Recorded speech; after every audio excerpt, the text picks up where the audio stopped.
இயேசு கிறிஸ்துவின் நாமத்தினாலே இந்த காலை வேளையில கூடி வந்திருக்கிற உங்கள் ஒவ்வொருவரையும் அன்போடு கூட நான் வாழ்த்துகிறேன், ஆசீர்வதிக்கிறேன். அவருடைய எல்லையற்ற அன்புக்குள், அந்த அன்புக்கு பவுண்டரியே கிடையாதாம். இன்றைக்கு கடலுக்கு ஒரு எல்லை இருக்குது, எல்லாத்துக்கும் ஒரு எல்லையை தேவன் நியமித்திருக்கிறார். ஆனால் அவருடைய அன்புக்கு அளவே இல்லை, இல்லையே இல்லை. அந்த எல்லையற்ற அன்புக்குள் இந்த காலை வேளையிலும் நம்ம ஒன்று சேர்த்திருக்கிற அந்த மாறாத அவருடைய அன்பை நினைத்து நாம் ஒவ்வொரு நாளும் அவருக்கு நன்றி செலுத்த கடமையுள்ளவர்களாய் இருக்கிறோம். இவ்வளவு பெரிய தேவன், எவ்வளவு வல்லமையுள்ள தேவன் இன்றைக்கு அதெல்லாவற்றையும் துறந்து நமக்காக இந்த பூமிக்கு வந்து பிள்ளைகள் மாம்சத்தையும் இரத்தத்தையும் உடையவர்களாய் இருக்க, அவரும் நம்மை போல மாம்சத்தையும் இரத்தத்தையும் உடையவராய் மாறின அவருடைய அந்த அன்பை நினைத்து பார்ப்போம் என்றால், எவ்வளவு பெரிய மேன்மைக்குள், எவ்வளவு ராஜாதி ராஜாவாய் அங்கே தூதர்களும், அங்கே சேனை கூட்டங்கள், தூதர் சேனை கூட்டங்களும் போற்றி வணங்கி கொண்டிருந்த அவர் இந்த பூமிக்கு சாதாரண மனிதனாக ஒரு ஏழை மனு உருவெடுத்து இந்த பூமிக்கு வந்து தம்முடைய அன்பை அவர் நமக்கு வெளிப்படுத்தினாரே. இவ்வளவு பெரிய அன்பு நம் தகப்பன் நம் மேல் வைத்திருக்கிறார் என்றால், நம்ம திரித்துவ தேவன், நம்முடைய மூத்த சகோதரர் கிறிஸ்து நம்மேல் வைத்திருக்கிறார் என்றால், இன்றைக்கும் இன்றைக்கு எது உங்களுக்கு பெருசா தெரியுது? எந்த பிரச்சனை உங்களுக்கு பெருசா தெரியுது? இல்ல மனிதர்களுடைய அன்பு உங்களுக்கு கிடைக்காமல் நீங்க சோர்ந்து போயிருக்கிறீங்களா? ஆண்டவர் சொல்றாரு, என்னுடைய அன்பு மாறாத அந்த அன்பு, அனாதி சிநேகத்தால் உன்னை சிநேகிக்கிற அந்த அன்பு, காருண்யத்தினால் உன்னை இழுத்து கொண்ட அந்த அன்பு ஒரு காலும் நம்மை விட்டு மாறாத அன்பு. இந்த உலகத்துல இருக்கிற மனுஷங்க பெரிய பெரிய வாக்குத்தத்தங்கள் எல்லாம் கொடுப்பாங்க. ஆனா சில நாட்கள் கழிச்சு அவங்க நம்ம வாழ்க்கையில அவங்க எங்க இருக்கிறாங்கன்னே தெரியாத அளவுக்கு நம்மை விட்டு பிரிந்து செல்லுகிற தருணங்களையும் நம்ம கடந்து வந்திருக்கிறோம். ஆனால் ஒருவருடைய அன்பு இன்றைக்கு வரைக்கும் மாறாமல் நம்மேல் இருக்கிறபடியினாலதான் இன்றைக்கும் இந்த பூமியில நம்ம சுவாசித்து கொண்டிருக்கிறோம், வாழ்ந்து கொண்டிருக்கிறோம். எத்தனையோ நன்மைகளை நாம் அனுதினமும் பெற்று கொண்டிருக்கிறோம். அவர் நல்லவர் என்பதை நாம் ருசித்து கொண்டிருக்கிறோம். அந்த நல்லவருக்குள் நாம் இருக்கிறோம் என்பதை உணர்ந்தவர்களாய் இந்த நாள்ல நம்ம தொடங்கும் பொழுது முற்றிலுமாய் அவருடைய அன்பு என்னை நிரப்பட்டும். ஆண்டவரே, உங்க அன்புக்குள்ள இன்னும் நான் அதிகமாய் நான் வாழ, அந்த அன்பை உணர எனக்கு உதவி செய்யுங்கன்னு சொல்லி நம்ம கேட்கும் பொழுது அந்த அன்புக்குள் நம்மை தேவன் கொண்டு வருகிறதை நாம் பார்க்க முடியும். இந்த நாளிலும் நேற்று நம்ம தியானித்த அந்த வார்த்தையை குறித்து தான் ஆழமாய் நம்ம தியானிக்க போறோம். அதற்கு முன்பாக சங்கீதத்திலிருந்து சில வசனங்களை நம்ம தியானிக்க போகிறோம். வாசிக்கலாம். சங்கீதம் 33:16 முதல் 22 வரைக்கும். சங்கீதம் 33:16 முதல் 22 வரைக்கும். எந்த ராஜாவும் தன் சேனையின் மிகுதியால் ரட்சிக்கப்படான், சௌரியவானும் தன் பலத்தின் மிகுதினால் தப்பான். ரட்சிக்கிறதற்கு குதிரை விருதா, அது தன் மிகுந்த வீரியத்தால் தப்புவியாது. தமக்கு பயந்து தமது கிருபைக்கு காத்திருக்கிறவர்களின் ஆத்துமாக்களை மரணத்திற்கு விலக்கி விடுவிக்கவும், பஞ்சத்தில் அவர்களை உயிரோடு காக்கவும் கர்த்தருடைய கண் அவர்கள் மேல் நோக்கமாயிருக்கிறது. நம்முடைய ஆத்துமா கர்த்தருக்கு காத்திருக்கிறது.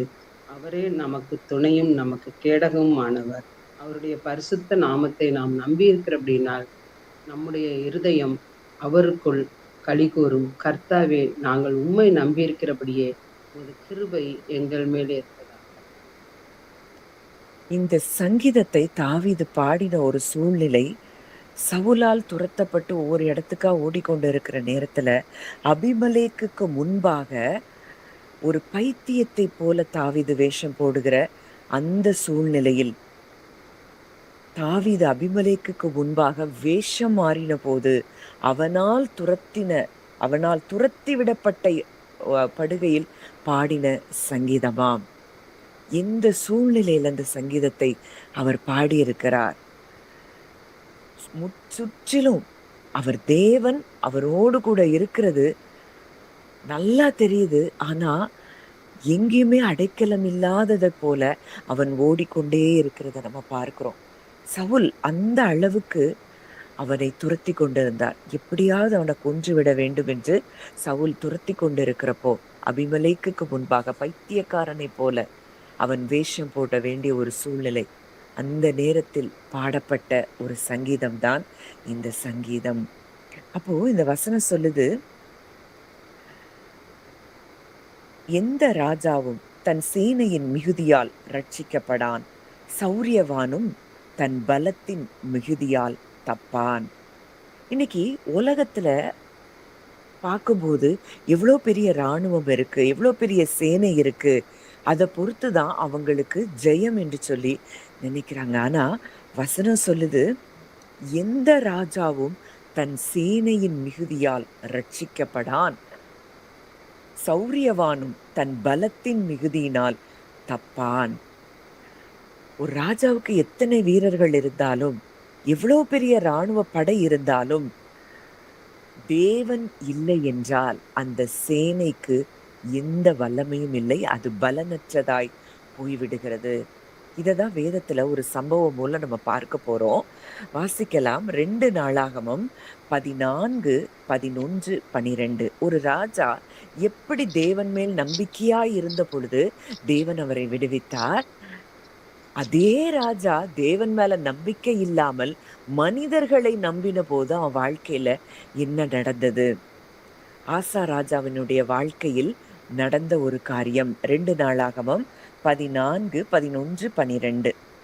ஆஷா தன் தேவனாகிய கர்த்தரை நோக்கி கூப்பிட்டு, கர்த்தாவே, பலனுள்ளவனுக்காகிலும் பலனற்றவனுக்காகிலும் உதவி செய்கிறது உமக்கு லேசான காரியம். எங்கள் தேவனாகிய கர்த்தாவே, எங்களுக்கு துணை நீண்டும்.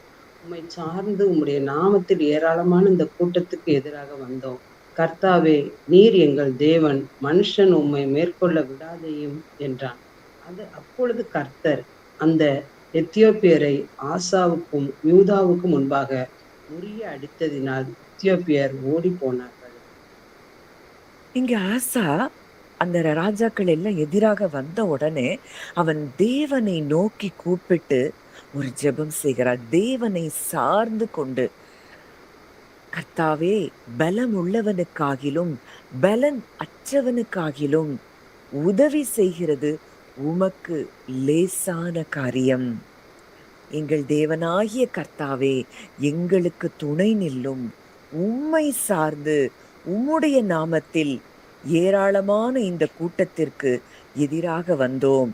கர்த்தாவே, நீர் எங்கள் தேவன், மனுஷன் உம்மை மேற்கொள்ள விடாதேயும்னு அங்கு ஜெபிக்கிறார். தேவன் அந்த எத்தியோப்பியரை ஆசாவுக்கும் யூதாவுக்கும் முன்பாக முறிய அடித்ததினால் எத்தியோப்பியர் ஓடி போனார்கள்.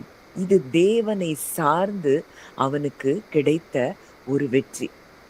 இப்போ இதே ராஜா தேவனை சாராதபடிக்கு அவன் செய்த ஒரு காரியம், அதே 2 நாளாகமம் 16ஆம் அதிகாரம்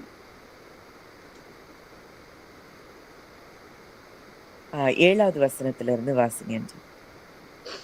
அக்காலத்தில் ஞான திருஷ்டிக்காரனாகிய அனானி யூதாவின் ராஜாவாகிய ஆசாவின் இடத்தில் வந்து அவனை நோக்கி, நீர் உம்முடைய தேவனாகிய கர்த்தரை சார்ந்து கொள்ளாமல் சீரியாவின் ராஜாவை சார்ந்து கொண்டபடியினால் சீரியா ராஜாவின் இராணுவம் உமது கைக்கு தப்பி போயிற்று. மிகவும் ஏராளமான ரதங்களும் குதிரை வீரரும் உள்ள எத்தியோப்பியரும் லூபியரும் மகா சேனையாயிருந்தார்கள் அல்லவா? நீர் கர்த்தரை சார்ந்து கொண்ட போதோவெனில் அவர்களை உமது கையில் ஒப்பு கொடுத்தாரே. 9 வாசிங்க. தம்மை பற்றி உத்தம இருதயத்தோடு இருக்கிறவர்களுக்கு தம்முடைய வல்லமையை விளங்க பண்ணும்படி கர்த்தருடைய கண்கள் பூமி எங்கும் உலாவிக் கொண்டிருக்கிறது. இந்த விஷயத்தில் மதியில்லாதவராய் இருந்தீர், ஆகையால் இது முதற்கொண்டு உமக்கு யுத்தங்கள் நேரிடும் என்றான். அதே அதிகாரம் 12வது வசனம் வாசிங்க. ஆசா அரசாண்ட 39ஆம் வருஷத்தில் தன் கால்களில் வியாதி கண்டு அவன் நோவு மிகவும் உக்கிரமாய் இருந்தது. அவன் தன் வியாதியிலும் கர்த்தரை அல்ல பரிகாரிகளையே தேடினான். இந்த ஆசா ராஜா அவ்வளோ பெரிய ஒரு படை வரும்போது அங்க தேவனை சார்ந்து கொண்டிருந்தார். பலமுள்ளவனுக்காகிலும் பலனற்றவனுக்காகிலும் உதவி செய்கிறது உமக்கு லேசான காரியம். கர்த்தாவே, நீர் எங்களுக்கு துணை நில்லும் அப்படின்னு சொல்லி அவரை சார்ந்து கொண்டப்போ அங்க ஒரு பெரிய ஜெயத்தை தேவன் கொடுத்தாரு. ஆனா இப்போ சீரிய ராஜாவின் இஸ்ரவேல் ராஜாவாகிய பாஷா பாஷாவை மேற்கொள்ளும்படிக்கு சீரிய ராஜாவை அவன் சார்ந்து கொண்டான். அங்க தேவனிடத்துல போகல. அதனால அந்த ஞான திருஷ்டிக்காரன் ஆசாவின் இடத்துல வந்து தேவனுடைய வார்த்தையை அங்கே பேசுகிறார். நீர் உம்முடைய தேவனாகிய கர்த்தரை சார்ந்து கொள்ளாமல் சீரியாவின் ராஜாவை சார்ந்து கொண்டபடியினால், இன்னைக்கும் நம்ம யாரை சார்ந்து இருக்கிறோம்? மனுஷங்களை நம்பி நம்பி நம்பி நம்பி நம்ம இன்றைக்கு சோர்ந்து போயிருக்கலாம். இந்த வசனம் நமக்கு தெளிவாக கற்றுக் கொடுக்கிற காரியம், அவரை சார்ந்து இருக்கும் பொழுது நிச்சயமாய் நம்முடைய வாழ்க்கை அது ஜெயமாகத்தான் இருக்கும்.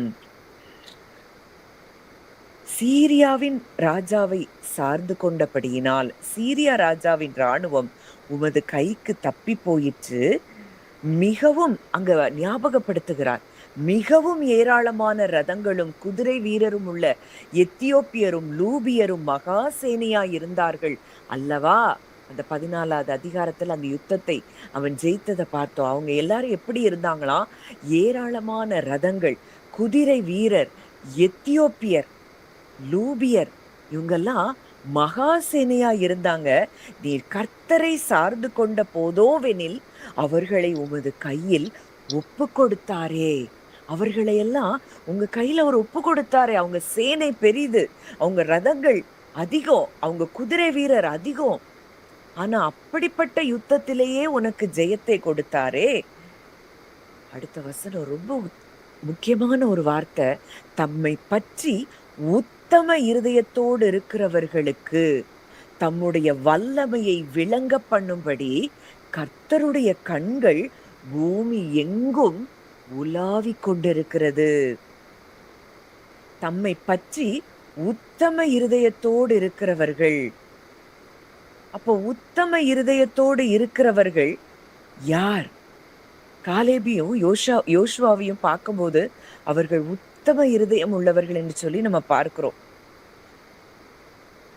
ஏன் அவங்களுக்கு உத்தம இருதயம் உள்ளவர்கள் அப்படின்னு சொல்லப்பட்டதுன்னா, சூழ்நிலையை அவர்கள் பார்க்காதவர்கள், தேவனை மாத்திரமே சார்ந்து வாழ்கிறவர்கள் தான் உத்தம இருதயத்தோடு இருக்கிறவர்கள். தேவனை பற்றி உத்தம இருதயத்தோடு இருக்கிறவர்கள். இவர்கள் மனிதர்களை பார்க்க மாட்டாங்க, ஃபேக்ட்ஸை பார்க்க மாட்டாங்க.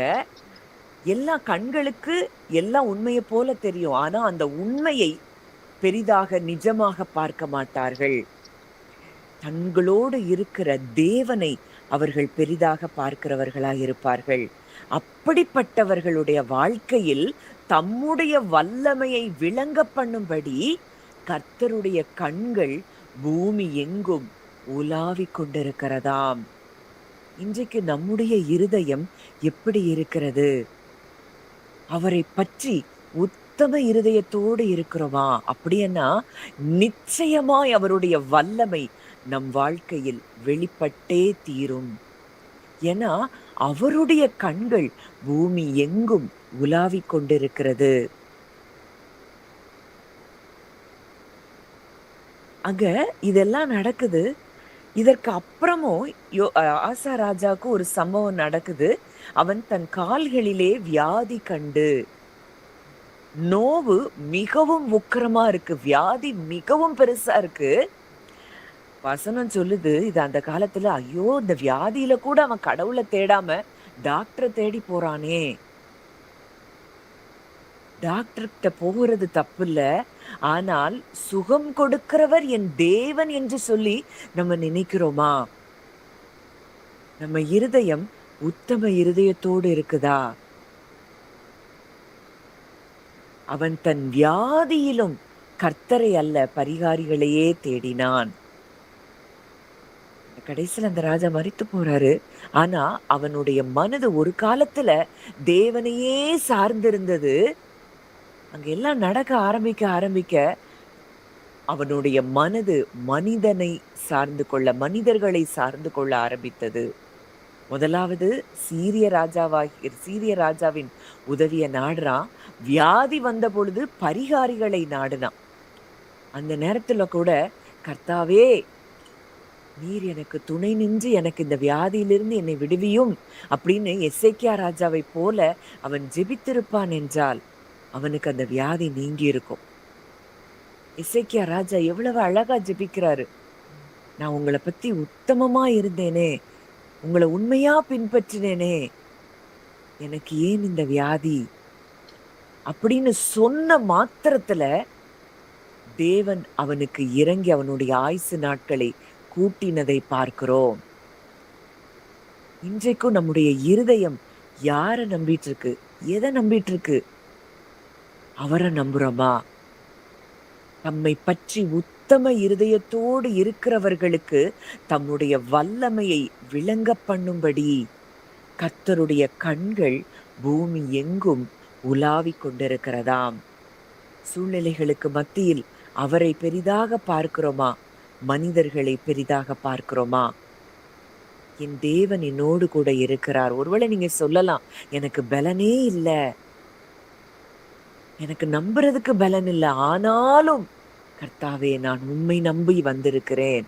அவர்கிட்ட என்ன பிரச்சனை, என்ன காரியமா இருந்தாலும் அவரிடத்தில் போகும் பொழுது நமக்கு நிச்சயமாய் அவர் நம்முடைய வாழ்க்கையில் தம்முடைய வல்லமையை வெளிப்படுத்துகிற ஒரு நல்ல தகப்பனாய் இருக்கிறார்.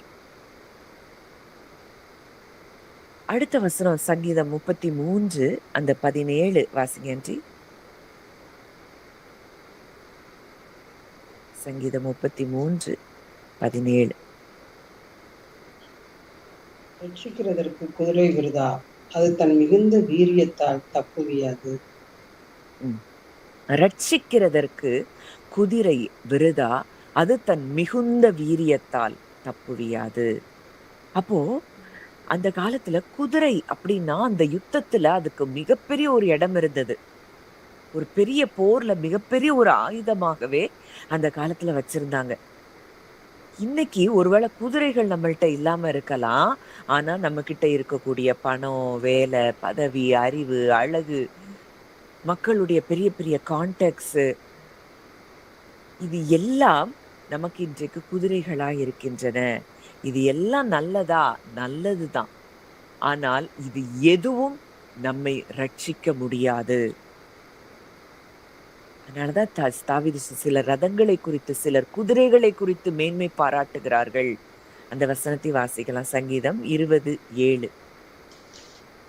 சங்கீதம் 20:7. சிலர் ரதங்களை குறித்தும் சிலர் குதிரைகளை குறித்தும் மேன்மை பாராட்டுகிறார்கள். நாங்களோ எங்கள் தேவனாகிய கர்த்தருடைய நாமத்தை குறித்தே மேன்மை பாராட்டுவோம். நாங்களோ எங்கள் தேவனாகிய கர்த்தருடைய நாமத்தை குறித்தே மேன்மை பாராட்டுவோம். ஏன்னா அந்த நாமத்திற்கு தான் அதிகாரம் இருக்கு, வல்லமை இருக்கு. அந்த நாமத்தை சொல்லும் பொழுதே சகலமும் கீழ்ப்பட்டுத்தான் ஆக வேண்டும். கோலியாத்து வாளு, ஈட்டி, கவசம், அவன் மிகப்பெரிய ஒரு ராட்சதன். ஆனா அவன் போட்டுட்டு வர்றதெல்லாம் பயத்துல அவன் அதெல்லாம் போட்டுட்டு வர்றான்.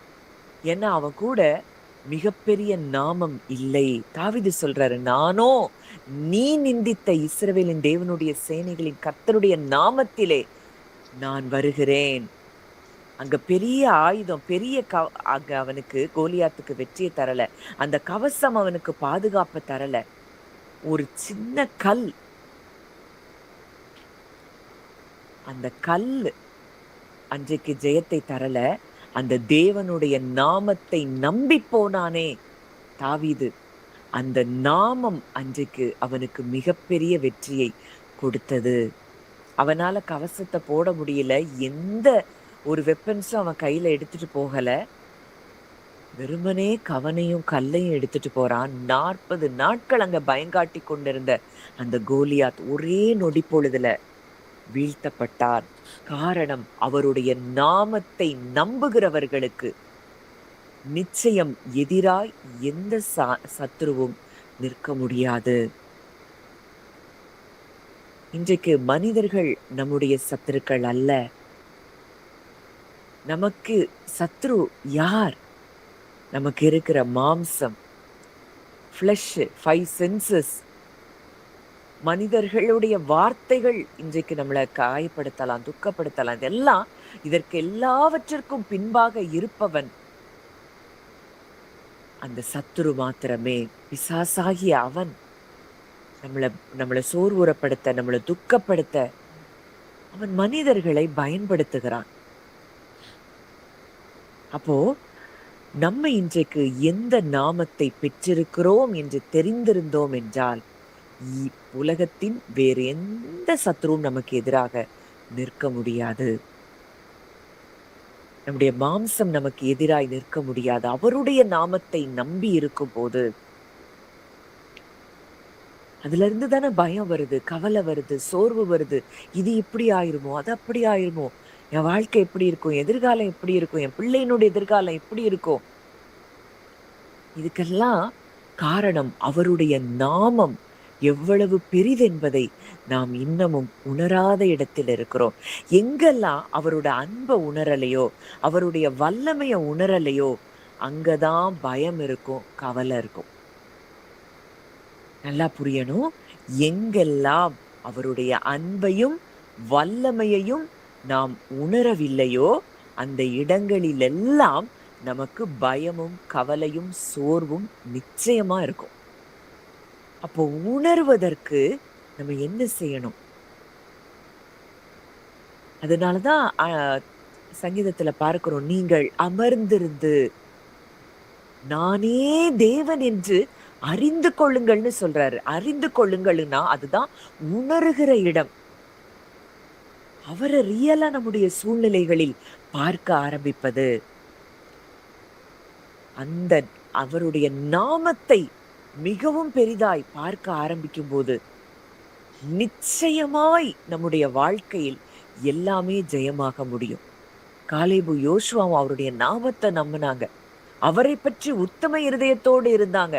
அதனாலதான் வாக்கு தத்தத்தை அவங்க 2 பேரு தான் சுதந்திரிக்க முடிந்தது. இன்றைக்கு எந்த நாமத்தை நம்பி நம்ம இருக்கிறோம்? மனிதர்களை நம்புறோமா? ஆசா ராஜாவை மாதிரி அவங்க நமக்காக செஞ்சிருவாங்க, இவங்க நமக்காக செஞ்சிருவாங்க. இல்ல, என் தேவன் எனக்காக. தாவீது எழுதுறாரு அடிக்கடி அவருடைய சங்கீதத்துல நம்ம பார்க்கிற ஒரு வார்த்தை, என் கர்த்தர் எனக்காக யாவையும் செய்து முடிப்பார். இந்த நம்பிக்கை நமக்கு இருக்குதா? அடுத்த வசனம் வாசிங்க. 18 சங்கீதம் 33:18. தமக்கு பயந்து தமது கிருபைக்கு காத்திருக்கிறவர்களின் ஆத்துமாக்களை மரணத்துக்கு விலக்கி விடுவிக்கவும். அடுத்த வசனம். பஞ்சத்தில் அவர்களை உயிரோட காக்கவும் கர்த்தருடைய கண் அவர்கள் மேல் நோக்கமாயிருக்கிறது. தமக்கு பயந்து தமது கிருபைக்கு காத்திருக்கிறவர்களின் ஆத்துமாக்களை மரணத்தினின்று விலக்கி விடுவிக்கவும், பஞ்சத்தில் அவர்களை உயிரோடே காக்கவும் கர்த்தருடைய கண் அவர்கள் மேல் நோக்கமாயிருக்கிறது.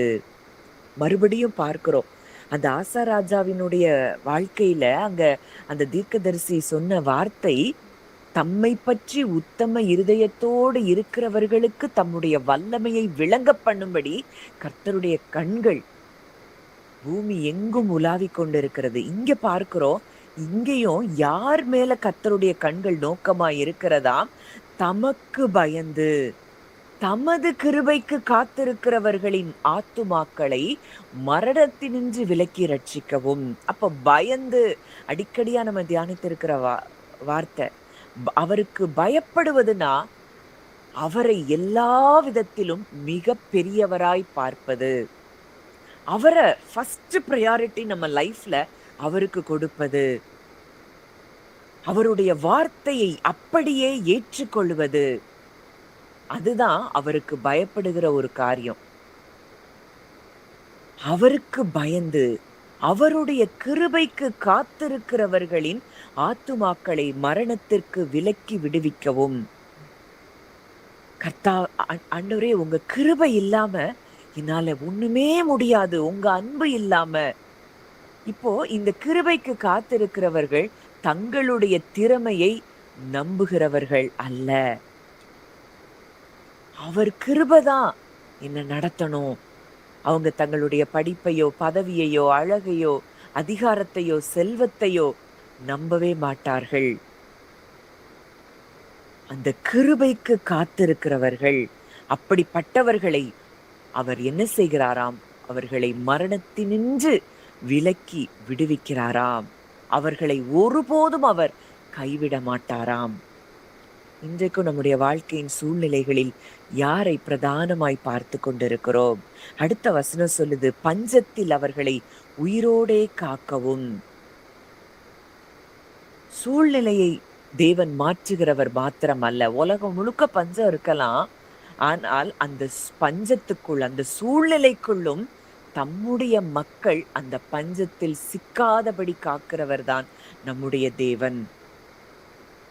எலியா தேசம் முழுவதும் பஞ்சம்,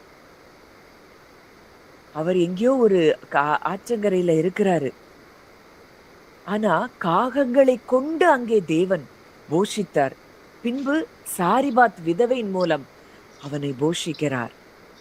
அப்போ தன்னுடைய பிள்ளைகள் ஒரு நாள் கூட பட்டினியாய் இருப்பதற்கு அவர் விடுபவர் அல்ல. கூப்பிடுகிற காக்கை குஞ்சுகளுக்கு கூட ஆகாரம் கொடுக்கிறவர். தன்னுடைய பிள்ளைகளை அவர் எப்படி விடுவார்? ஈசாக்க குறிச்சு பார்க்கிறோம். பஞ்ச காலத்துல அவர் விதைக்கிறார். கொஞ்சம் யோசிச்சு பார்ப்போம். சுத்தி இருக்கிற எல்லா வயல்களும் காஞ்சு போய் கிடக்குது, பஞ்சமா கிடக்குது. பஞ்சத்துல வறட்சியில அங்க காஞ்சு போய் இருக்குது, தண்ணீர் இல்ல. ஆனா ஈசாக்கு விதைச்சா மட்டும் அங்க என்ன பலனா? 100 மடங்கு பலனா. வாசிக்கலாம். ஆதியாகமம் 26:12.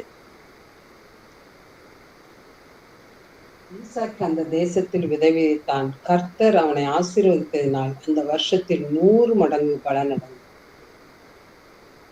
அந்த வருஷத்தில், எப்போ?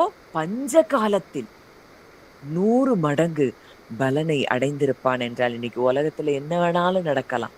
நீங்களும் நானும் இந்த உலகத்தில் இருப்பவர்களாய் இருந்தாலும், இன்றைக்கு தேவனுடைய ராஜ்யத்துக்குள் நம்ம இருக்கிறவர்கள்னா எந்த பஞ்சமும் நம்மை தொட முடியாது. ஏன்னா அவருடைய கண் அவர்கள் மேல் நோக்கமாயிருக்கிறது. யார் மேல? தமக்கு பயந்து தமது கிருபைக்கு காத்திருக்கிறவர்கள். அவங்கள ஒரு நாளும் அவர் பஞ்சத்தில் விடுகிற தேவன் அல்ல. அடுத்த வசனம் சங்கீதம் 33:20. சங்கீதமும் நம்முடைய ஆத்துமா கர்த்தருக்கு காத்திருக்கிறது, அவரே நமக்கு துணையும் நமக்கு கேடகமும் ஆனவர். நம்முடைய ஆத்துமா கர்த்தருக்கு காத்திருக்கிறது, அவரே நமக்கு துணையும் நமக்கு கேடகமும் ஆனவர். காத்திருப்பது அப்படிங்கிறது ஏதோ சும்மா இருக்கிறது இல்ல.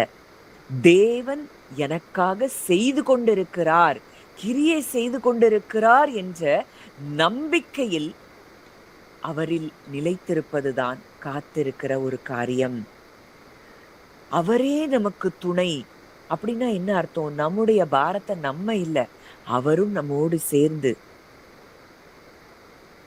அவர் சுமந்து கொண்டிருக்கிறார். அவருக்கு தெரியும். அதனாலதான் வசனம் சொல்லுது, அவர் உங்களை விசாரிக்கிறவரானபடியால் உங்கள் கவலைகளை எல்லாம் அவர் மேல் வைத்து விடுங்கள். அடுத்ததா, அவரே நமக்கு கேடகமானவர். ஒரு யுத்தத்துக்கு போகும்போது ஏன் கேடகத்தை போடுறாங்கன்னா, அங்க எய்கிற அம்புகள் எதுவும் அவங்க மேல படக்கூடாதுங்கிறதுக்காக தான் கேடகத்தை வைத்திருக்கிறாங்க. சாரி, கவசம் அல்ல, கேடகம். கேடகம் ஏன் வைத்திருக்கிறாங்க கைகள்ல? அந்த எய்கிற அம்புகள் இவர்களுடைய சரீரத்தை அது தொடக்கூடாதுங்கிறதுக்காகத்தான் கேடகத்தை வைத்திருக்கிறார்கள். ஆனா இங்க தாவீது சொல்றாரு, அவரே நமக்கு கேடகமாயிருக்கிறார். இதத்தான் ஆபிரகாம்ட்ட ஆண்டவர் சொல்றாரு, நான் உனக்கு மிகப்பெரிய பலனும் உனக்கு கேடகமாயிருக்கிறேன். அவர் நம்மளை சுத்தி கேடகமா இருக்கிறார்னா என்ன கெடுதல் நமக்கு வர முடியும்? இந்த பிரபஞ்சத்தையே படைத்தவர் நமக்கு கேடகமாய் இருக்கிறாராம். அவரே நம்முடைய வாழ்க்கையில் நமக்கு எதிரடையாய் வருகிற அந்த சாத்தானுடைய தாக்குதல்கள், நமக்கு ஏற்படுகிற பயங்கள், நம்மை குறித்து சாத்தான் எய்கிற அந்த குற்றச்சாட்டுகள், எதிரினுடைய திட்டங்கள் எல்லாவற்றையும் தடுத்து நம்மை காக்கிற தேவனாய் இருக்கிறார். அங்க பிலேயாம் இஸ்ரவேல் ஜனங்களை சபிக்கும்படிக்கு அங்க பாலா கூலி பொருத்தி கூட்டிட்டு போனா கூட அந்த ஜனங்களை அவனால் சபிக்க முடியவில்லை. காரணம், அவரே அவர்களுக்கு துணையும் கேடகமுமாய் இருந்தபடியினால். இஸ்ரவேல் மக்கள் அங்க ஜெபிக்கலாம் இல்ல, ஆனால் தன்னுடைய ஜனத்தை தான் பாதுகாப்பதற்கு அவர் உண்மையுள்ளவராயிருந்தார். அப்போ அவரே நமக்கு துணையும் கேடகமுமாய் இருக்கிறார் என்பது எவ்வளவு தூரம் வேதத்துல நம்ம எத்தனை எக்ஸாம்பிள்ஸ நம்ம பார்க்க முடியும். இன்றைக்கும் நீங்க உணரணும், என்னை சுற்றிலும் அவர் கேடகமாய் இருக்கிறார். அடுத்த வசனம் 21 வாசிங்க. அவருடைய பரிசுத்த நாமத்தை நாம் நம்பி இருக்கிறபடினால் நம்முடைய இருதயம் அவருக்குள் களிகூரும். அவருடைய பரிசுத்த நாமத்தை நாம் நம்பி இருக்கிறபடியால் நம்முடைய இருதயம் அவருக்குள் களிகூரும். உண்மையான சந்தோஷம் சூழ்நிலையிலிருந்து வர்றதில்லை, அவருடைய நாமத்தில் இருக்கிற நம்பிக்கையிலிருந்து தான் வருது. இயேசு என்கிற நாமம், அங்க அந்த நாமத்தை சொல்லும் பொழுதே அங்கே ரட்சிப்பு உண்டாகுது, சுகம் உண்டாகுது, சமாதானம் உண்டாகுது. அந்த நாமத்தில் தான் அத்தனை அதிகாரமும் இருக்கிறது, ஜெயமும் இருக்கிறது. அவருடைய பரிசுத்த நாமத்தை நாம் நம்பி இருக்கிறபடியால் நம்முடைய இருதயம் அவருக்குள் களிகூரும். எல்லா நாமத்துக்கும் மேலான நாமம் நம் கிறிஸ்துவினுடைய நாமம். அந்த நாமத்தை நம்பி இருக்கிறவர்களுக்கு ஒரு காலும் தோல்வி இல்லை. அடுத்த வசனம் வாசிங்க. கர்த்தாவே, நாங்கள் உம்மை நம்பி இருக்கிறபடியே உமது கிருபை எங்கள் மேல் இருப்பதாக. இதுதான் ஒரு அழகான ஒரு ஜெபம். கடைசியா முடிக்கும் போது தாவீது எழுதுகிற ஒரு ஜெபம். நாங்கள் நம்பி இருக்கிறபடியே, எங்களுடைய நம்பிக்கை வீணாக போகாதபடிக்கு உம்முடைய கிருபை எங்கள் மேல் இருப்பதாக. அப்போ தேவனுடைய கிருபை என்பது அவருடைய மாறாத அந்த அன்பு. அந்த அன்பு தான், அந்த மாறாத அந்த அன்பு, அந்த கிருபை தான் இன்றைக்கு நம்மை நடத்துகிறது, நம்மை பாதுகாக்கிறது, நம்மை உயர்த்துகிறது, நம்மை நிலைநிறுத்துகிறது. அவருடைய கிருபைகள், அவருடைய இரக்கங்களுக்கு முடிவே இல்லையா. அவருடைய கிருபைகள் காலைதோறும் புதியவைகள். இந்த உலகம் நமக்கு ஒண்ணு சொல்லிட்டே இருக்கு, பணத்தை நம்பு, மனுஷனை நம்பு, மனுஷனுடைய வார்த்தையை நம்பு, உன் திறமைய நம்பு. ஆனா இந்த சங்கீதம் நமக்கு கற்றுக் கொடுக்கிறது என்ன? குதிரைய நம்பாத, மனுஷனை நம்பாத, கர்த்தரே நமக்கு இரட்சகராயிருக்கிறார். குதிரை அல்ல, அவரே நமக்கு பாதுகாவலாயிருக்கிறார். மனிதனுடைய பலம் அல்ல, அவருடைய கிருபையே நம்மை பாதுகாக்கிறது. உலகத்தை சுற்றிலும் எங்கோ என்ன வேணாலும் இருக்கலாம், பஞ்சம் இருக்கலாம், ஆனால் அவருடைய கண்கள் தம்மை நம்புகிறவர்கள் மேல் நோக்கமாயிருந்து அந்த பஞ்ச காலத்திலும் அவர்களை திருப்தியாய் போஷிக்கிற தேவனாய் இருக்கிறார். அவரே நம்முடைய துணையாய், கேடகமாய், நம்பிக்கையாய், சந்தோஷமாய் அவர் இருக்கிறார் என்றால் எதை குறித்து நாம் கலங்க வேண்டும்? மனுஷனுடைய வல்லமைக்கு எல்லாத்துக்கும் ஒரு பவுண்டரி இருக்கு, அதுக்கு மேல மனுஷனால செயல்பட முடியாது. ஆனால் தேவனுடைய கிருபைக்கும் அன்புக்கும் அவருடைய பாதுகாப்புக்கும் அங்க பவுண்டரியே கிடையாது. அவர் மீது வைக்கிற நம்பிக்கை ஒருவரையும் அது கைவிடாது. அவருடைய கண்கள் இன்றைக்கும் இப்பவும் இந்த இடத்துல கூடி வந்திருக்கிற நம் ஒவ்வொருவர் மேலும் அவருடைய கண்கள் நோக்கமாயிருக்கிறது. சரியான நேரத்துல அவர் தம்முடைய கிருபையால் நம்முடைய வாழ்க்கையில் எல்லா காரியங்களையும் அவர் செய்து முடிக்கிறவராயிருக்கிறார். இதை நம்ம நம்பி, ஒருவேளை இதை என்னால நம்ப முடியல, ஆனாலும் கூட எனக்கு பலன் இல்ல, பலம் உள்ளவனுக்காகிலும் பலன் அற்றவனுக்காகிலும் உதவி செய்கிறது உமக்கு லேசான காரியம், நீர் எனக்கு துணை நில்லும், நீர் இந்த காரியங்கள்ல எனக்கு ஒரு வெற்றியை தாரும்னு அவரை சார்ந்திருக்கும் பொழுது நம்முடைய காரியங்கள் எல்லாமே நிச்சயமாக ஜெயமாக மாறும். நம்ம நேற்றைய தினம் வார்த்தையை குறித்து நம்ம தியானித்து கொண்டிருந்தோம். இன்னைக்கும் அதே காரியம்தான், ஆனா டீப்பரா சில காரியங்களை நம்ம தியானிக்க போகிறோம். கொஞ்சம் நேரம் தான் இருக்கு, அதுல ஒரு சில காரியங்களை மட்டும் சொல்லி நம்ம முடிக்கலாம். இன்னைக்கும் உலகத்துல மிகப்பெரிய ஒரு கேள்வி, தேவன் உண்மையிலேயே எப்படி இருப்பார்? சிலர் தேவனை கோபம் உள்ளவரா பார்க்கிறாங்க, கோபம் உள்ளவராகவே அவரை பத்தி பிரசங்கம் கூட பண்றாங்க. சிலர் தேவனை ரொம்ப தூரத்துல இருக்கிறவங்களா பார்க்கிறாங்க. சிலர் அவர் தண்டிப்பதற்கு மாத்திரமே தான் அவர் விரும்புகிறார் அப்படின்னு நினைக்கிறாங்க. ஒரு சிலர் அவர் அமைதியா இருக்கிறாரு, எங்க இருக்கிறாரு அப்படின்னு சொல்லி கூட நினைக்கிறாங்க. ஆனால் இந்த எல்லா கேள்விகளுக்கும் இயேசு கிறிஸ்து பதிலாக இந்த பூமிக்கு வந்தார். தேவனை பத்தி நம்ம எதையும் யூகிக்கலாம் தேவையில்லை. தேவனை பற்றி அறிந்து கொள்ள வேண்டும் என்றால் இயேசுவை பார்க்க வேண்டும். பழைய ஏற்பாட்டுல உள்ள தேவனை நீங்க பார்க்காதீங்க, இயேசுவின் பிதாவை நீங்கள் பார்க்கும் பொழுதுதான் நம்முடைய பிதா எவ்வளவு நல்லவர் என்பது நமக்கு புரியும். வாசிக்கலாம், யோவான் 1:18.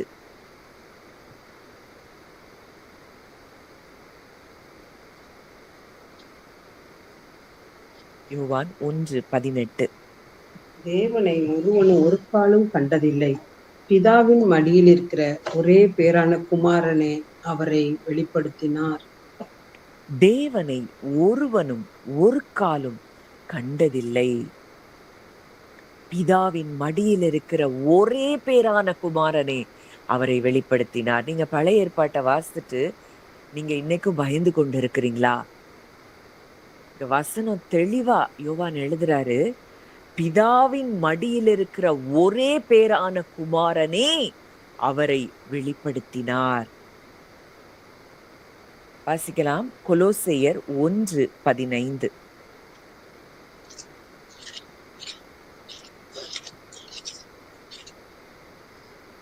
அவர் அதர்சனமான தேவனுடைய தற்சுரூபமும் சர்வ சிருஷ்டிக்கும் முந்தின பேருமானவர்.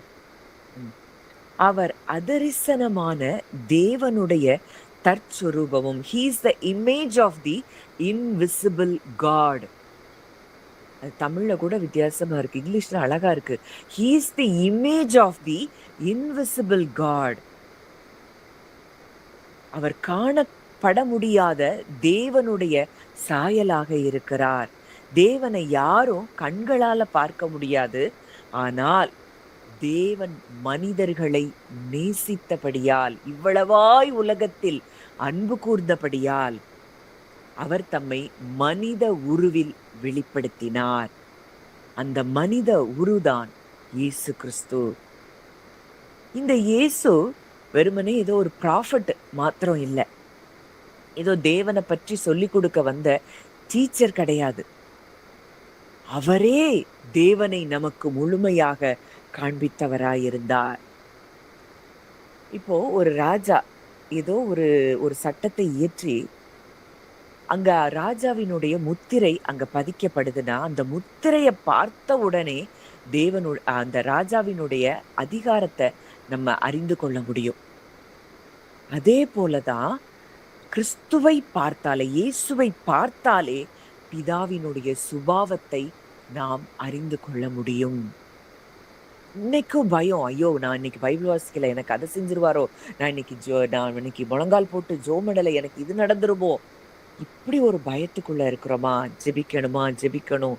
வேதத்தை தியானிக்கணுமா? தியானிக்கணும். எதற்காக?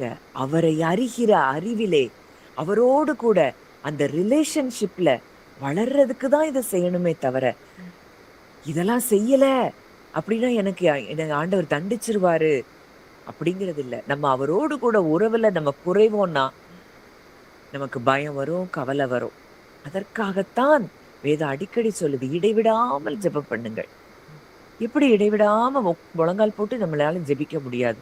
ஒவ்வொரு வேலை செய்யும் போதும், நம்ம ஏற்கனவே தியானிச்சோம். சாப்பிடும்போது, அப்பா நீங்க எனக்கு உணவா இருக்கிறீங்க. நீங்க எனக்கு தண்ணீரா இருக்கிறீங்க. நீங்க எனக்கு வெளிச்சமா இருக்கிறீங்க. அப்படின்னு இந்த உலகத்தின் ஒவ்வொரு சிருஷ்டிப்ப பார்க்கும்போதும், அவரை நாம் அவருடைய மகிமையை நாம் அதில் பார்க்க முடியும். பிலிப்புக்கிட்டயும் அததான் சொல்றாரு. என்னை கண்டவன் பிதாவை கண்டான்.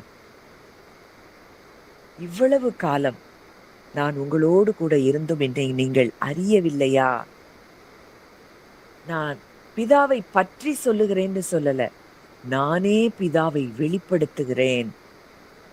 அப்போ உன்னை நல்லா புரிய வேண்டிய ஒரு விஷயம் என்னன்னா, தேவனுடைய இருதயம் இயேசுவில் வெளிப்படுகிறது. எங்க போனாலும் அந்த கம்பேஷனை பார்க்கிறோம். இயேசு கிறிஸ்து எங்கெல்லாம் அவர் ஊழியத்தின் நிமித்தம் போகிறாரோ அங்க எல்லாம் அவர்கள் மேல் மனதுருகி அந்த கம்பேஷன், அந்த இரக்கம். குஷ்டரோகிய பார்த்தா எல்லாரும் அந்த ஊர்ல தள்ளி வச்சிருக்கிறாங்க. அவனை பார்த்தாலே எல்லாரும் ஓடுவாங்களாம். ஆனா அந்த குஷ்டரோகியும் கூட இந்த இயேசுவினிடத்துல வந்து கேட்கிறார், உமக்கு சித்தமானால் என்னை சுத்தமாக்க உம்மால் ஆகும். இயேசு அவன்கிட்ட தூரத்துல இருந்து பேசல. எனக்கு சித்தம் இருக்குப்பா, நீ சுத்தமாகுன்னு சொல்லியிருந்தா அவன் சுகம் ஆயிருப்பான். கண்டிப்பா 100 வேலைக்காரனுக்கு ஒரு வார்த்தை இங்கிருந்து பேசுறாரு, அங்க சுகமாகுதுன்னா, இந்த குஷ்டரோகிக்கு ஒரு வார்த்தையை அனுப்பி இருந்தா அவன் சுகமாகி இருப்பான். ஆனால் அந்த குஷ்டரோகியை அவர் தொட்டு சுகமாக்கினார். நான் உன்னை நேசிக்கிறேன். இந்த உலகம் உன்னைய தள்ளி இருக்கலாம் இந்த வியாதி நிமித்தம். ஆனால் நானோ எல்லையற்ற அன்பு, மாறாத அன்பு உன்மேல் வைத்திருக்கிற அந்த அன்பின் நிமித்தம் நான் உன்னை தொட்டு சுகமாக்குகிறேன்னு சொல்லி அந்த குஷ்டரோகிய தொட்டு சுகமாக்குகிறார். ஒருவேளை இன்னைக்கு உலகத்துல இப்படி ஒரு பலவீனம், வியாதி குடும்பத்துல இருக்கிறவங்களுக்குள்ளேயே வந்ததுன்னா கூட குடும்பத்துல இருக்கிறவங்க அவங்கள வீட்டுல சேர்த்து கொள்ள மாட்டாங்க. ஆனால் நம்முடைய கர்த்தராகிய இயேசு கிறிஸ்து அவர் எதையும் பார்க்கல. அந்த குஷ்டரோகியை கூட தொட்ட அன்புதான் தேவனுடைய அன்பு. இந்த அன்பை உணர்ந்துட்டா போதும், உலகத்துல எது நமக்கு பெருசா தெரிய போகுது? உலகத்துல எல்லாராலும் அருவருப்பாய் பார்க்கப்பட்டவன், அவனை போய் அன்பாய் அவர் தொடுகிறார். இதுதான் தேவனுடைய அன்பு. இங்க அததான் சொல்ற, என்னை கண்டவன் பிதாவை கண்டான்னா எப்படி ஒரு குஷ்டரோகியின் மேல அவருடைய அன்பு இருக்கு? எப்படி ஒரு ரிஜெக்ஷன்ல இருந்தவனை தேவன் நேசிக்கிறார்? இதை உலகத்துக்கு உணர்த்தும்படியாகத்தான் கிறிஸ்து இந்த பூமிக்கு வந்தார். தேவன் ஒரு நாளும் நம்மளை தள்ளி நின்று பார்க்கிற தேவன் அல்ல. அவர் நம்மை அருகில் வந்து நம்மை தொட்டு நம்மை சுகமாக்குகிற ஒரு தேவனாய் இருக்கிறார். அங்க சகைவை பார்த்து எல்லாரும் வெறுக்கிறாங்க. அவனை பார்த்தாலே எல்லாருக்கும் கோபம். ஆனா அந்த பாவின்னு மக்கள் நினைத்திருக்கிற ஒருவனை அவன்கிட்ட பார்த்து சொல்றாரு, சகைவே நீ இறங்கி வா, நான் உன் வீட்டுல இன்றைக்கு தங்க வேண்டும். தேவன் நல்லவர்களை மட்டும் தேடி வரல, இழந்து போனதை தேடவும் ரட்சிக்கவுமே மனுஷகுமாரன் இந்த பூமிக்கு வந்தார். பாவிகளை அல்ல, நீதிமான்களை அல்ல, பாவிகளையே மனம் திரும்புகிறதற்கு அழைக்க வந்தேன். அப்ப பாவிகளை எவ்வளவு தூரம் நேசிக்கிற தேவன் இன்னைக்கும் பாவத்தை வெறுக்கிறார், ஆனால் பாவிகளை நேசிக்கிறார். ஒரு நாள் கூட அவங்க செய்த பாவங்களை அவர் சுட்டி காட்டல. அங்க இயேசு சுட்டி காட்டினாரா சகிவிட்ட, நீ இவ்வளவு தூரம் வரி வசூலிச்ச, எவ்வளவு கடுமையா ஜனங்களை நடத்தின அப்படின்னு ஒரு வார்த்தை பேசல. அந்த அன்பு அந்த மனுஷனை மாற்றினது. இதுதான் பிதாவினுடைய இருதயமும் கூட. லாசருடைய கல்லறையில முன்னாடி நிக்கிறாரு. அங்க ஒரு வசனம் சொல்லப்பட்டிருக்கு, இயேசு கண்ணீர் விட்டார். இதுதான் மிகப்பெரிய ஒரு ரெவலேஷன். லாசருவை உயிர்ப்பிக்க போறாருன்னு அவருக்கு நிச்சயமா தெரியும். ஆனா கூட அவர் அழுகிறார். ஏன்? மார்த்தாளுடைய கண்ணீரை அவர் உணர்ந்தார். மரியாளுடைய வலியை அவர் உணர்ந்து பார்க்கிறார். மரணத்தின் வேதனையை அவர் உணர்ந்தார். இதுதான் தேவனுடைய இருதயம். நம்ம அழும்போது தேவன் நம்மேல் அக்கறையாய் இருக்கிற நல்ல ஒரு தேவனாய் இருக்கிறார். இன்னைக்கு கூட உங்க வாழ்க்கையில ஏற்பட்ட பிரச்சனை அழுது கொண்டு இருக்கலாம். நீங்க ஒரு நாள் தனியாக இல்லை. அடுத்ததா சிலுவையில அவருக்கு அவ்வளோ பரியாசம் பண்றாங்க, துப்புறாங்க, குட்டுறாங்க, அடிக்கிறாங்க. அவங்கள சபிக்க இயேசுவால முடிஞ்சிருக்கும். ஆனா அந்த சூழ்நிலையிலும் பிதாவே இவர்களுக்கு மன்னியும். இதுதான் தேவனுடைய இருதயம். தேவனுடைய இருதயம் பழி வாங்குவது இல்லை, அது மன்னிப்பின் இருதயமாய் இருக்கிறது. இன்னும் எத்தனையோ காரியங்களை விபச்சார பெண்ணை பார்க்கிறோம். உங்களில் பாவம் இல்லாதவன் முதலில் கல்லெறியட்டும். அங்க இயேசு சொல்றாரு, நானும் உன்னை குற்றப்படுத்தவில்லை, இனி பாவம் செய்யாதே. பாவத்தை அனுமதிக்கல, ஆனால் பாவியை அவர் தள்ளவும் இல்லை. அவர்தான் கிருபையும் சத்தியமும் நிறைந்தவர். கிருபை அது மட்டும் இருந்தா மக்கள் ரொம்ப அலட்சியமா இருப்பாங்க. சத்தியம் மட்டும் இருந்தா மக்கள் தேவனுடைய அன்பை உணர்ந்து கொள்ளவே முடியாது, நம்பிக்கையற்று போயிருவாங்க. இயேசு கிறிஸ்துவில் இந்த கிருபையும் சத்தியமும் இரண்டும், கிருபையினாலும் சத்தியத்தினாலும் நிறைந்தவராய் நமக்குள்ளே வாசம் பண்ணினார். ரொம்ப முக்கியமாய் பார்க்க வேண்டிய காரியம். அவர் கிருபையினாலும் நிறைந்தவர், சத்தியத்தினாலும் நிறைந்தவர்னா வெறுமனே கிருபையை மாத்திரம் கொடுப்பவர் அல்ல, வெறுமனே சத்தியம் மாத்திரம் கொடுப்பவர் அல்ல. அவர் கிருபையினாலும் சத்தியத்தினாலும் நிறைந்தவராய் தேவனை இன்றைக்கும் அவர் வெளிப்படுத்தி கொண்டிருக்கிறார். யோவான் சொல்றாரு, அவருடைய மகிமையை கண்டோம். இது மோசே மலையின் மேல கண்ட அந்த முச்செடி எரிகிற அந்த பார்த்த அந்த மகிமை அல்ல. சீனாய் மலையில இறங்கின அந்த இடி முழக்கமும் அல்ல. இயேசு கிறிஸ்துடைய மகிமை எதுல தெரிஞ்சது? அவருடைய கண்ணீர்ல, அவருடைய இரக்கத்துல, அவருடைய மன்னிப்புல, அவருடைய அன்புல, அவர் சந்தித்த சிலுவையில, அவருடைய உயிர்த்தெழுதல்ல அவருடைய மகிமையை கண்ணார கண்டோம் என்று சொல்லி யோவான் எழுதுகிறார். இன்றைக்கும் நம்ம என்ன செய்யணும்? கிறிஸ்துவனுடைய வாழ்க்கைய நம்ம தியானித்து, அவர் நோயாளிகள்கிட்ட எப்படி நடந்தார், ஏழைகளோடு அவர் எப்படி நடந்தார், பாவிகளோடு அவர் எப்படி நடந்து கொண்டார், பிள்ளைகளோடு அவர் எப்படி நடந்து கொண்டார், இதை நம்ம பார்க்கும் பொழுது நம்முடைய வாழ்க்கையில் நிச்சயமாய் மாற்றங்கள் ஏற்படும். இன்றைக்கும் இதை கேட்க கேட்கவே அவருடைய அன்பு உங்க இருதயத்தை நிரப்பிக் கொண்டிருக்கிறதை நான் உணர்கிறேன். தேவனுடைய மாறாத அன்பு ஒவ்வொருவரையும் அது நிரப்பிக்கொண்டே இருக்கிறது. உங்க மனதுல தேவனை பற்றி தவறான எண்ணங்கள் இருந்தா அதை கிறிஸ்துவினுடைய வாழ்க்கையின் வெளிச்சத்தில் அதை பரிசோதித்து பாருங்க. அவர் ஒருவரையும் சோதிக்கிறவர் அல்ல, பொல்லாங்கினால் சோதிக்கிறவர் அல்ல. கோபாக்கினை அப்படின்னாலே என்ன? ரோமர் 1 பாக்குறோம். அவர் எவ்வளவோ சந்தர்ப்பங்களை, தருணங்களை கொடுப்பாரு. கடைசியில உன் மனதின் விருப்பத்தின்படி நடன்னு விட்டுறாரு. அதுதான் கோபாக்கினை.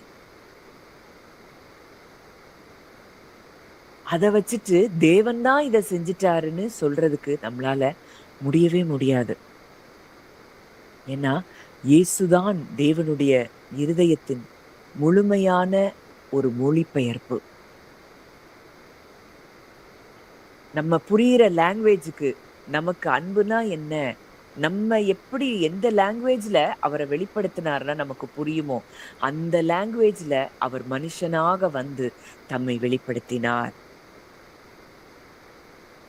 அவருடைய வாழ்க்கையில நம்ம அவருடைய அன்பை, பரிசுத்தத்தை, இரக்கத்தை எல்லாத்தையும் ஒன்னா நம்ம அனுபவிக்க முடியும்.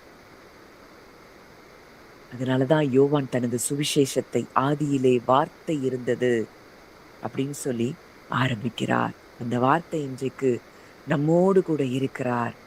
அந்த வார்த்தைக்குள் தான் நாம் இருக்கிறோம். இதை உணர்ந்தவர்களா நம்ம கொஞ்ச நேரம் அப்படியே ஜெபிக்கலாம்.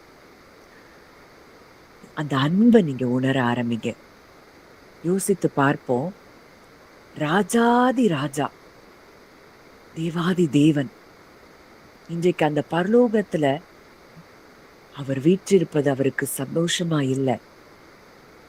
என் பிள்ளைகளோடு கூட நான் இருப்பதுதான் எனக்கு சந்தோஷம் என்று சொல்லி அவர் நமக்காக பூமிக்கு இறங்கி வந்த அந்த அன்பை நாம் ஒவ்வொருவரும் பார்க்க ஆரம்பிப்போம். அப்படியே அவருடைய அன்பு எவ்வளவு தூரம் நம் வாழ்க்கையில் செயல்பட்டு கொண்டிருக்கிறது. அந்த அன்பை நீங்க உணரவே உங்க வாழ்க்கையில இருக்கிற பயங்கள் எல்லாம் அது அப்படியே கரைந்து போகும்.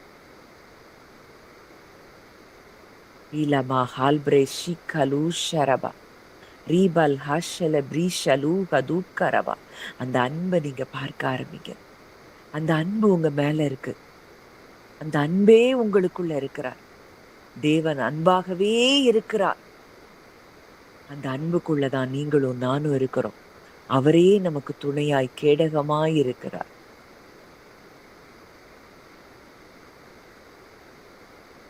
அவரே நமக்கு பலத்த அரணும் கோட்டையுமாய் இருக்கிறார். வசனம் சொல்லுது, கர்த்தரை நம்பி இருக்கிறவனையோ அவருடைய கிருபை சூழ்ந்து கொள்ளும். அவருடைய கிருபை சூழ்ந்து கொண்டிருச்சுன்னா அதுக்கு மேல எந்த வல்லமையும் நம்மை தொடுவதற்கு அதிகாரம் இல்லை. இதை உணர்வோம் என்றால் நம்மை எதுவும் தொட முடியாது. அப்படியே அவருடைய அன்பை நீங்க தியானிக்க ஆரம்பிங்க. சிலுவையில் அவர் காட்டின அன்பு, மனிதர்களிடத்தில் வெளிப்படுத்தின அன்பு,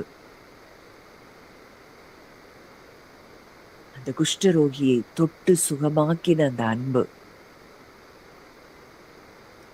அந்த அன்பை உணர உணர உணர உங்க வாழ்க்கையில இன்றைக்கு சமாதானம் பெருகுகிறது, கிருபை பெருகுகிறது. நல்ல தகப்பனே, நன்றியோடு உம்மை துதிக்கிறோம், ஸ்தோத்தரிக்கிறோம் அப்பா. காலை வேளையிலும் உம்முடைய அன்பை நாங்கள் ஆழமாய் தியானிக்க, உம்முடைய வார்த்தைகளை தியானிக்க எங்களுக்கு நீ உதவி செய்தீரப்பா. அந்த ஒவ்வொருவரையும் மனதார உங்க பிள்ளையா நான் பிளஸ் பண்றேன். இந்த மாறாத உம்முடைய அன்பிலே ஒவ்வொரு நாளும் நிலைத்திருந்து எல்லாவற்றையும் மேற்கொள்ள உம்முடைய பிள்ளைகளுக்கு நீங்க கிருபை தாங்க. உம்முடைய கரங்களிலே ஒப்பு கொடுக்கிறோம். காத்துக்கொள்ளும், வழி நடத்தும். இயேசுவின் மூலம் கேட்கிறோம் ஜீவனுள்ள நல்ல பிதாவே. ஆமென், ஆமென்.